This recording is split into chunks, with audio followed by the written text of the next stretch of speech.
Today, we find out that candy isn't always good for you. NERDSoul.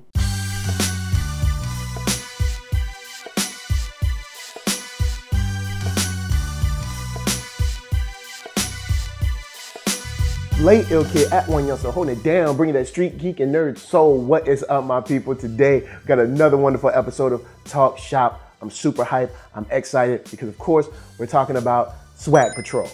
And this is issue 2, following up right after issue 1, where we have the kids out there on the scene, just finished solving the case, brought down the bad guy, everything's all good, people are happy, people, asking questions and all kinds of stuff. And it seems like everything's all right, right? Well, not exactly, because the cops, not all the cops are into superheroes. We know this, we have seen, movies and TVs, all that before.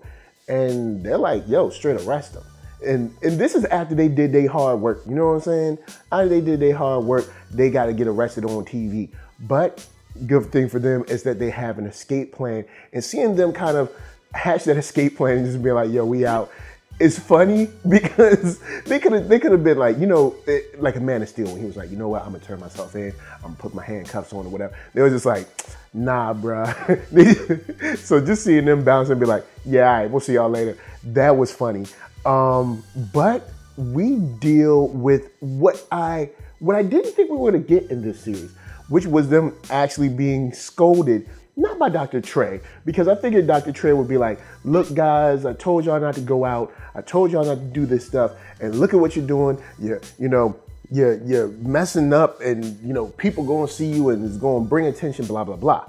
But I didn't expect the mom to be shown in this. And seeing the mom lay that black mom smack down on them when they came home, she was not playing. She wasn't trying to hear it. Now they did lie and she let it slide, but she let them know, next time I want to know where you at, what you doing, and when you gonna be home.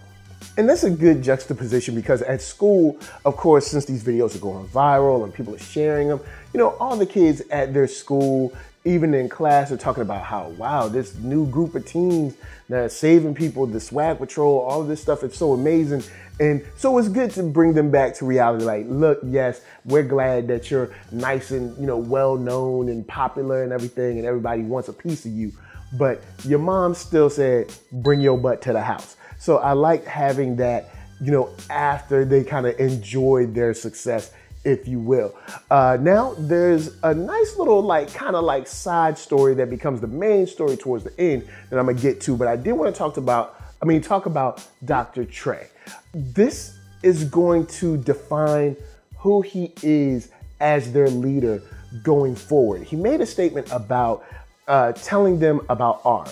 And I don't know how long it's going to be before he tells them about him, but if he does, or excuse me, if he doesn't, this could end up fracturing their relationship because ARM probably doesn't mean them any good. If he doesn't tell them in time, if they encounter them, that could be seen as either a grand omission or at least a great betrayal of his character towards them. So I want to see how that plays out in the future and how it goes. But guys, before we keep it moving, of course, Curo Brand is going to help us pay them bills.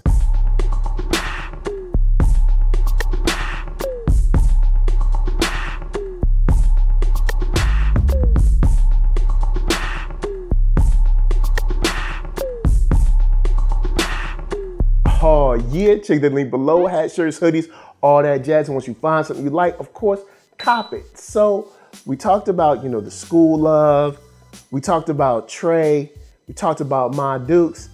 But there's a flashback to Harold's Candy that shows this this inventor that was like, yo, man, I'm working on, this taffy. The way we make taffy, maybe we could adapt it to, to use it for humans, to, to repair, to maybe bandage up skin or fix injuries or blah, blah, blah.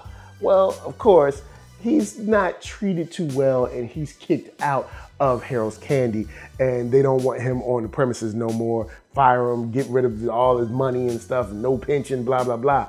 But of course, that scientist, he turned bad, right? And since he turns bad, what does he do? That's right, he experiments on himself. And he ends up turning into Flexx. They call him Mr. Flexx, but I think Flexx just by itself, not Flex Washington, just Flexx. And I think Flexx by itself sounds a lot better. You know, Mr. Flexx, I ain't calling, I'm not gonna be proper with him. He's a bad guy. But anyway, he turns into Flexx.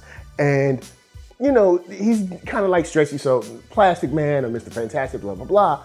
But I kind of like it. I kind of like seeing him as a full-on bad guy, because we know Plastic Man he straddles the fence. Mr. Fantastic is definitely a good guy. I like seeing him being bad, and as bad as he is. Now, of course, he could have went worse, but we didn't have many panels. We only had so many pages to go through. But him coming to exact his revenge, of course, get that paperback and all that from the guy who fired him. And basically just taking this whole building hostage.